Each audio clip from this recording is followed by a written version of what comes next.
Baik, kita akan melanjutkan pembahasan tentang model pembelajaran yang akan saya bawakan pada malam hari ini dengan judul model pembelajaran berbasis digital. Share screen.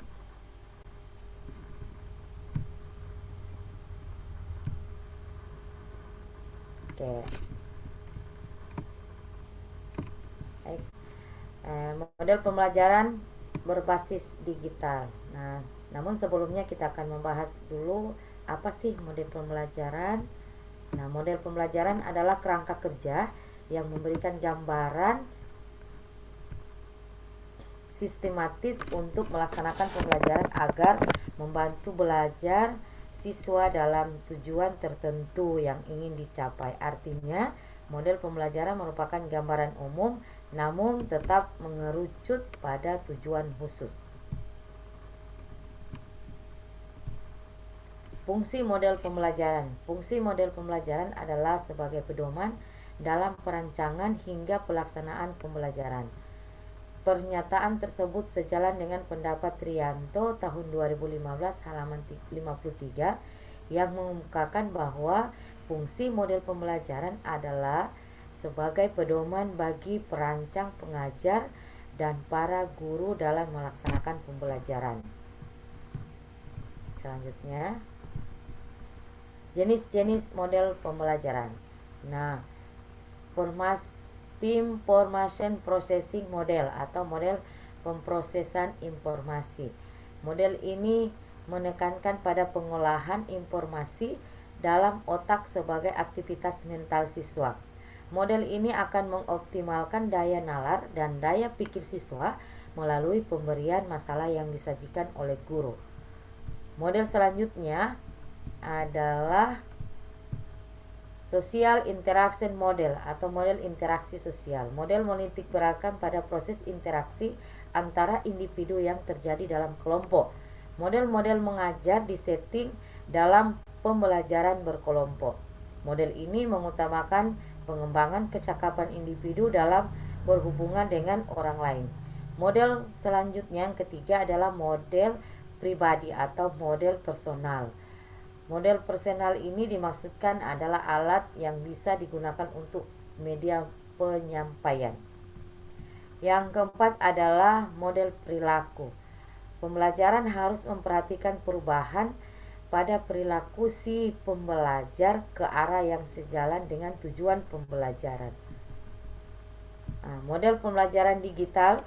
Untuk model pembelajaran ini masuk pada pembelajaran 4.0 dengan model pembelajaran IT yang kita ketahui bahwa informasi dan teknologi sekarang sudah kita hadapi, yaitu menggunakan Android, menggunakan model pembelajaran berbasis online atau aplikasi-aplikasi yang bisa kita gunakan untuk membantu proses pembelajaran di sekolah atau di madrasah.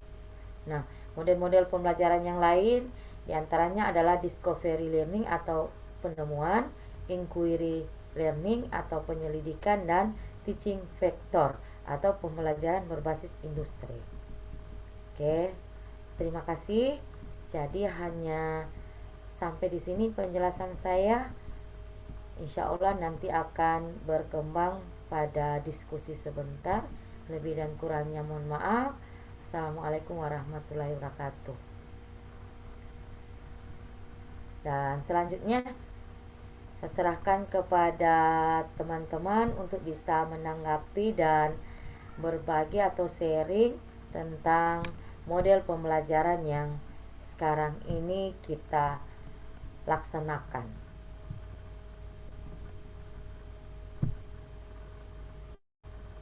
Nah, silakan Pak Yunus Dama. Halo Pak Yunus. Ya, Ya, ada yang mau ditanyakan tentang model pembelajaran? sementara sholat saya. Ibu presentasi sementara sholat.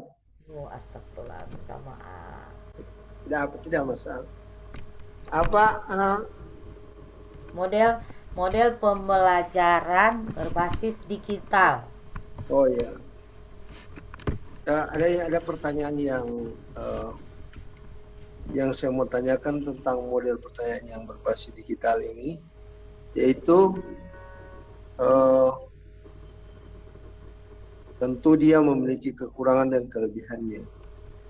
Bagaimana mengaktifkan sebagaimana yang terjadi pada diri kita yang pernah mengalami proses kegiatan secara digitalisasi, maka pasti ada saja keadaan yang di luar perhatian kita. Kira-kira bagaimana mengukur keaktifan siswa di dalam proses digitalisasi itu atau pembelajaran digital. Baik, terima kasih atas pertanyaannya. Mungkin ada pertanyaan yang lain dari Pak Yasin. Halo Pak Yasin, monitor.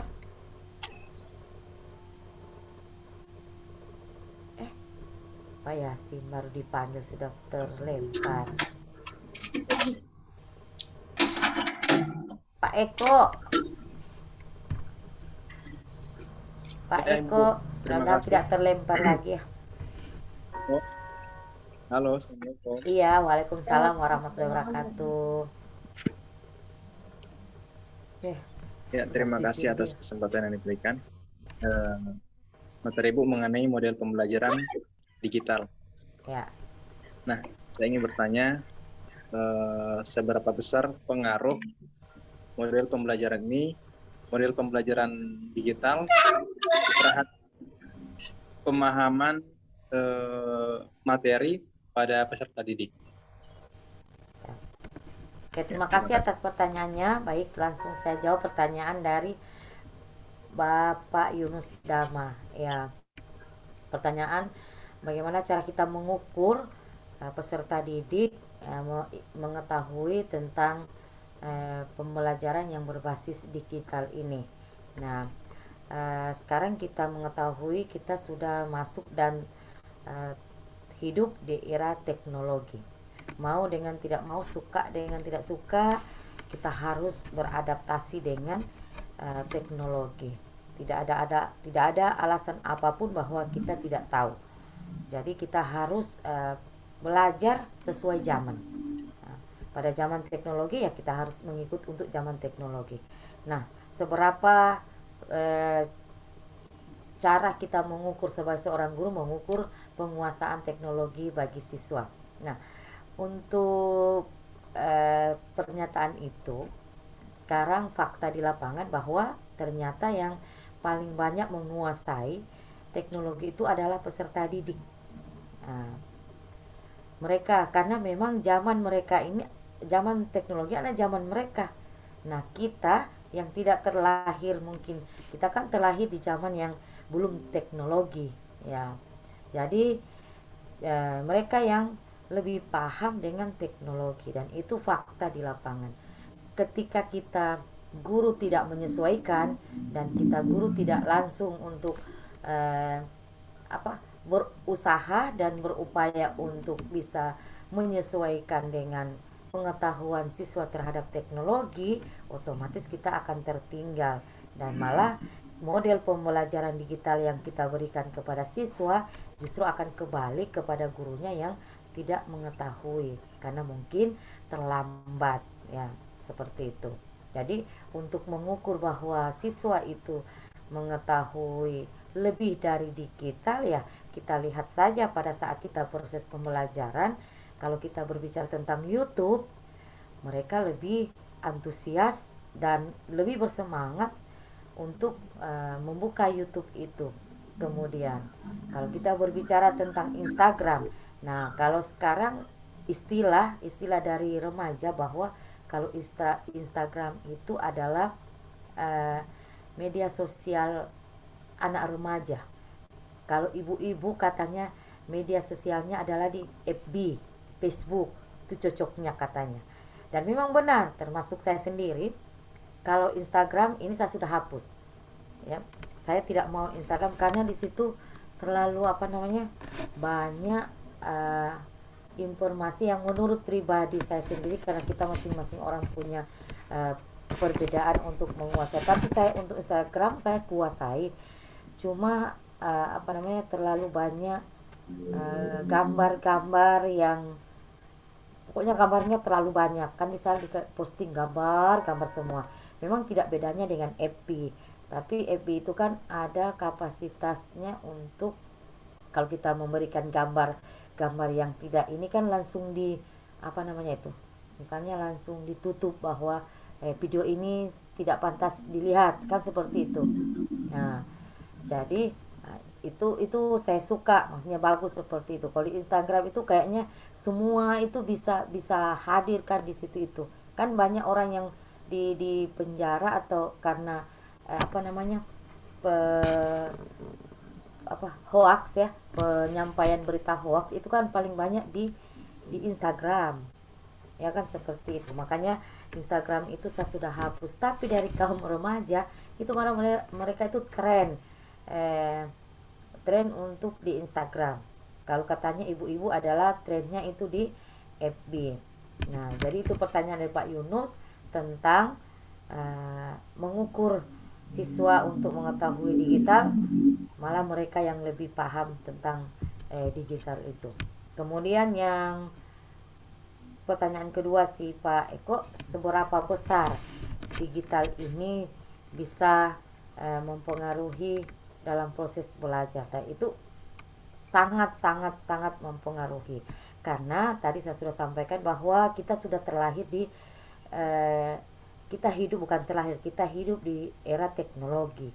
Jadi mau dengan tidak mau ya, senang ataupun tidak senang, kita harus menyesuaikan keadaan itu. Dan kita sebagai guru memang harus dituntut untuk harus mengetahui teknologi, dan tidak ada alasan apapun bahwa saya tidak punya laptop, saya tidak tahu, saya ini sudah tua, tidak ada. Karena memang sebagai seorang guru tadi kita sudah bahas bahwa kita itu adalah perancang, kita itu adalah desainer.